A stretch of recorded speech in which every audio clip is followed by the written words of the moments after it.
realized I hadn't done a hair update in a while. It's still there. Terry says it's getting longer, but I don't buy it. It's just irritating me now because it's like at shoulder length and it pushes on my shoulders. But it's a mess. It needs to be washed. I probably need to do a deep wash. I've never done one. I got the stuff to do it and I never did one, but I need to do one.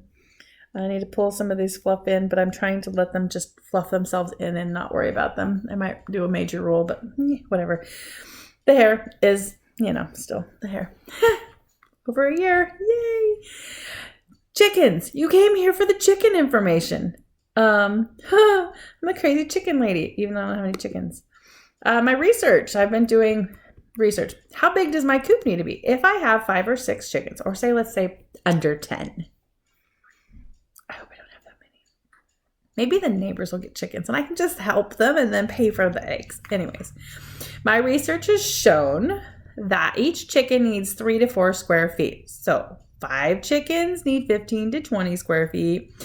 10 chickens need 30 to 40 square feet. That's like the play yard. The coop, it's just has to, anyways. If I did 5, I would need 4 by 5 area for them to run and play, which it would be bigger than that. It seems so small, but they're just little birdies. I hate it when a chicken yard is just like all dirt. I know they need their dirt baths and they need to eat gravel and blah, blah, blah. But I just feel so bad when they're just like in the mud and gross. So I will have to think long and hard on how big my chicken yard is going to be, but it will be big enough. So here's the thing. I'm thinking the starting yard will be like 3 by 8, and then I'll add a tunnel on the end. Do you know what a tunnel is? Check out this tunnel. I have a 6-foot area next to my garage. We call it the barn, but it's next to the garage. It is already covered, and most people would put their trash cans there, but our trash cans sit in front of it because my kids have all their crap there. Okay, it's not all my kids. It's just one of my kids, and it's just... Anyways, so there's stuff there that I need to put in the dump. So it's a 6-foot area. So I'm thinking of building it either up against the fence or up against the building, either side. Not touching either one of them, but close. And do like a 3-foot deep and then a long one with nests on the end and stairs going out the other end into a yard. I'll show you some pictures. There's lots of ideas going on. 1 nesting box is good for 4 chickens. So if I have 5, I have to have 2 nesting boxes. They'll probably all fight over the same box because that's my history. We had 20 chickens. They used 2 nesting boxes. Whatever. This few chickens shouldn't squabble over 1 or 2 boxes. It should be plenty. I'm not making it where I can add on to it because I'm not going to get more. So even with 10 chickens, 2 boxes is still going to be okay because they're not going to all want to lay their eggs at the same time. They will wait their turns. It's just the craziest thing in the world. Chickens they're funny. They're so funny.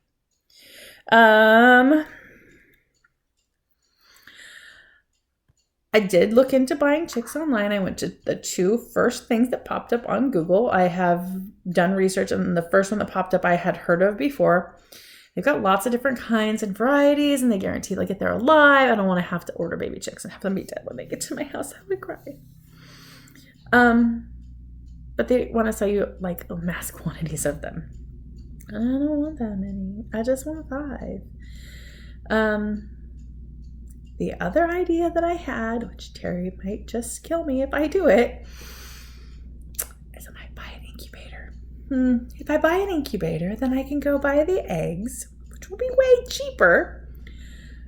And I can take it to school, which my boss will love. And I can incubate some eggs at school with my kids. And then I can have the chicks at school with me all day long until they're so big they can't be at school anymore. And then I can bring them home and stick them in the chicken coop. I don't know. I'm sure there's people locally that I could get chickens from. I know I want some banties, the bantams. They're pretty with the foofy hair and their fluffy feet.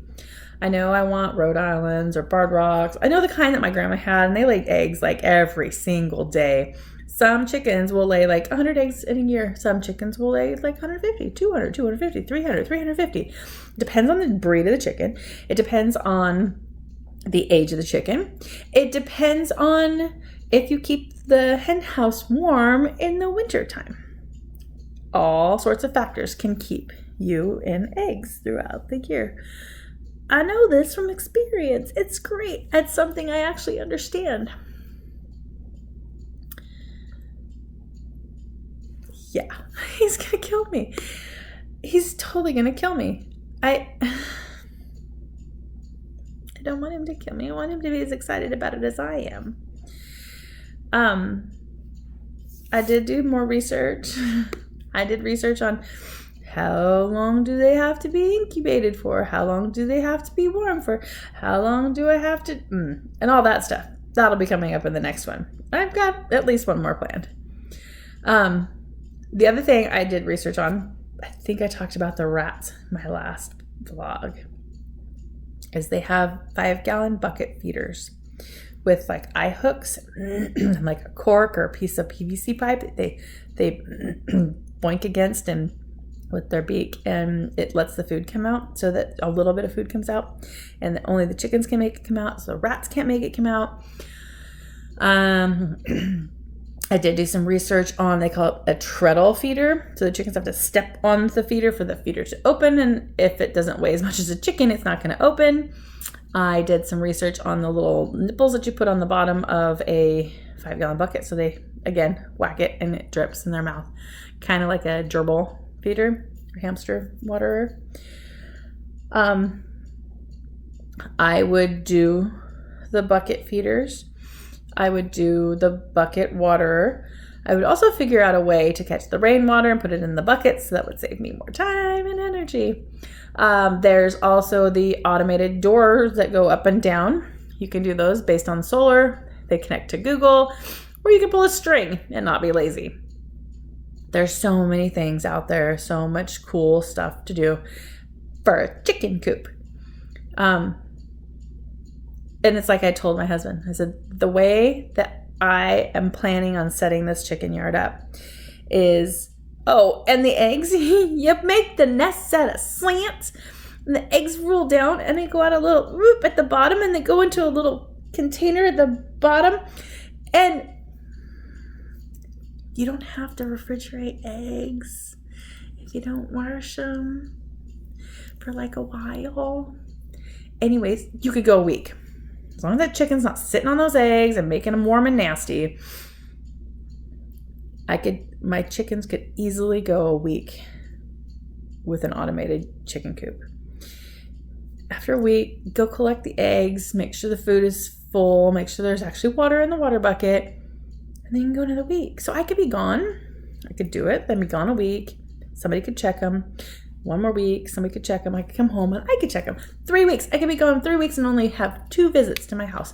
I have 2 amazing teenage boys that live right behind me, and the house for sale next to me has 5 bedrooms, and I know there's going to be bratty children that live in it.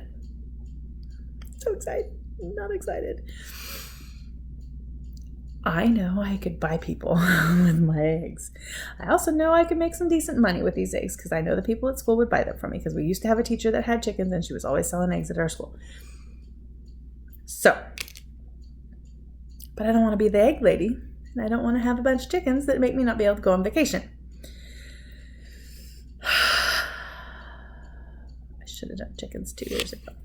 Anyways, more to come. The next one, I get more into like babies and how to plan and prepare and all that stuff.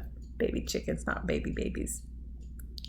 Thanks for watching. I just wanted to make a little short ending to my video and let everybody know I'm not a doctor, not a nutritionist. I'm not licensed in anything. I'm not certified in anything. I've just done my research and I searched out the information that I needed to help my body. Please don't take anything I say on here seriously as something that you have to do or you need to do. Do your own research, consult your physician. Don't start any crazy fasting diet or anything without talking to your doctor or at least doing your research. I'm just a person. This is just my journey. I wanted to share it with people, and I wanted to encourage people, and I wanted to just put it out there that we're living a life to make it the best that it can be. I hope you might be encouraged by this or inspired to go out there and live your best life. One bucket list item after another. I can only do one thing at a time, but I'll do my best. So don't forget, talk to your doctor, talk to your nutritionist, do your own research. But here's to a healthier, happier you and me. Let's go out there and live.